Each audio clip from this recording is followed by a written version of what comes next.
Assalamualaikum warahmatullahi wabarakatuh. Semangat pagi, kita bisa luar biasa.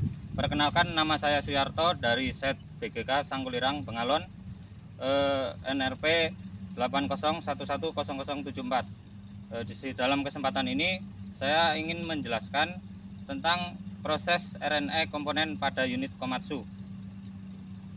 Sebelum melakukan RNA komponen pada unit, tentunya kita harus menyiapkan dokumen serta peralatan kerja kita. Yang pertama, untuk dokumen sudah kita siapkan, ini ada DE4, shop manual atau padbook, tentunya sebagai panduan. Terus dokumen yang lain seperti kayak RPL, WO, dan CSA juga untuk menunjang kelancaran kerja kita.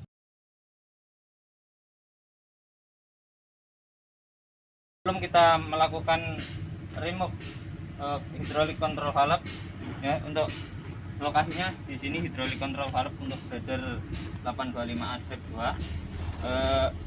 Yang pertama kita lakukan adalah kita posisikan unit. Misalkan kita contohnya ini di luar ruangan, kita posisikan unit aman. Terus setelah itu semua attachment diposisikan turun, baik blade ataupun ripper. Kemudian kita rilis pressurnya di hydraulic tank atau dengan menggerakkan controlling kitnya posisi netral. Setelah itu siapkan tampungan untuk membuang atau mengedrain oli hidrolik. Di sini lokasinya untuk drain oli hidroliknya. Ini. Setelah itu kita melakukan dismounting atau disconnection untuk komponen-komponen related dari hydraulic control valve. Sebelum kita melakukan pelepasan, alangkah baiknya untuk hose hidrolik, untuk menghindari kesalahan saat pemasangan nanti, kita berikan tanda di setiap ininya antara supply dan return hose-nya untuk semua attachment. Jadi tidak ada kesalahan saat kita melakukan install nanti. Setelah itu, setelah komponen pada hydraulic control valve dilepas untuk hose yang terbuka, kita bisa tutup untuk mencegah kotoran masuk ke dalam sistem. Terus kemudian kita lakukan dismounting pada bracket mounting hydraulic pump. Ini ada 4 mounting kanan dan kiri.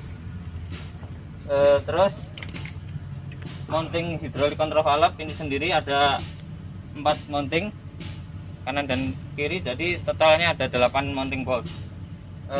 Setelah itu baru kita bisa lepas hydraulic control valve-nya.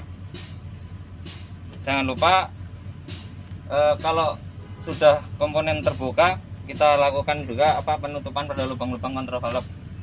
Setelah komponen terlepas, kita lakukan inspeksi untuk control valve-nya. Yang pertama, kita cek di control valve ini apakah ada crack atau di bagian control valve ada yang mengalami kerusakan. Setelah kita lakukan inspeksi, jangan lupa juga kita lakukan pengecekan juga untuk komponen related pada hydraulic control valve. Setelah itu kita lakukan recommended ulang untuk tambahan spare part yang harus diganti. Setelah proses ini, kita melakukan pemasangan hydraulic control valve. Yang pertama, kita bisa mulai dari control valve kanan atau kiri. Setelah itu, kita torque mountingnya untuk mounting yang ke bracket dan mounting ke frame-nya. Setelah itu, baru kita connect hose dan piping related-nya. Setelah semuanya sudah dikonek, ditok dan sesuai dan dikasih tanda, kita bisa lakukan proses selanjutnya. Tapi jangan lupa untuk proses remove atau installnya kita selalu menjaga kebersihan dari komponen hydraulic control valve dan related partnya. Setelah itu komponen semuanya sudah dipasang dan kita cek apakah ada komponen yang masih kendor atau posisinya terbalik dengan kita memberikan tanda. Setelah itu kita lakukan pengisian oli hidrolik sesuai dengan kapasitasnya. Kapasitasnya bisa kita lihat di sub manual. Setelah terisi dengan hidrolik, kita lakukan bleeding. Kita running, kita lakukan bleeding pada hidrolik system. Caranya kita bisa lakukan untuk yang di steering system, kita lakukan running low idle dan kita putar perlahan-lahan steeringnya ke kanan dan ke kiri, diulangi terus menerus sampai bleedingnya sempurna lah. Terus untuk komponen yang lain bisa kita gerakkan, misalkan leaf cylinder, ripper atau learning, dead side, semua kita gerakkan sampai tidak ada angin yang terjebak di dalam sistem. Setelah itu kita cross check kembali apakah ada komponen yang masih mengalami kebocoran atau posisinya tertukar. Ya, kita pastikan lagi dengan menggerakkan atas gas. Setelah itu setelah semuanya sudah selesai, kita lakukan PPM pada hidrolik ini untuk mengetahui performa hidrolik sistem. Kalau performa sudah tercapai dan sesuai standar semua, kita bisa melakukan ground test. Tapi seumpama misalkan tidak tercapai salah satu pressure, kita bisa lakukan adjustment pada sistem hidrolik.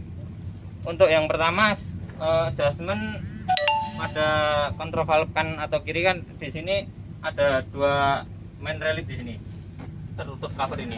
Kita lakukan adjustment untuk kontrol valve kanan atau kiri sesuai dengan relief pressure yang standar di sub manual, yaitu 250 kanan dan kiri. Untuk steering system posisinya ada di sebelah kiri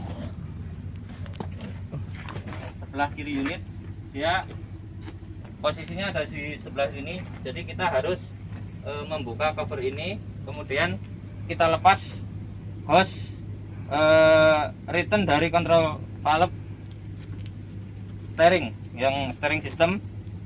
Kemudian kita lakukan adjustment dengan menggunakan Allen key. Di sini ada adjustmentnya dan tertutup cover ya.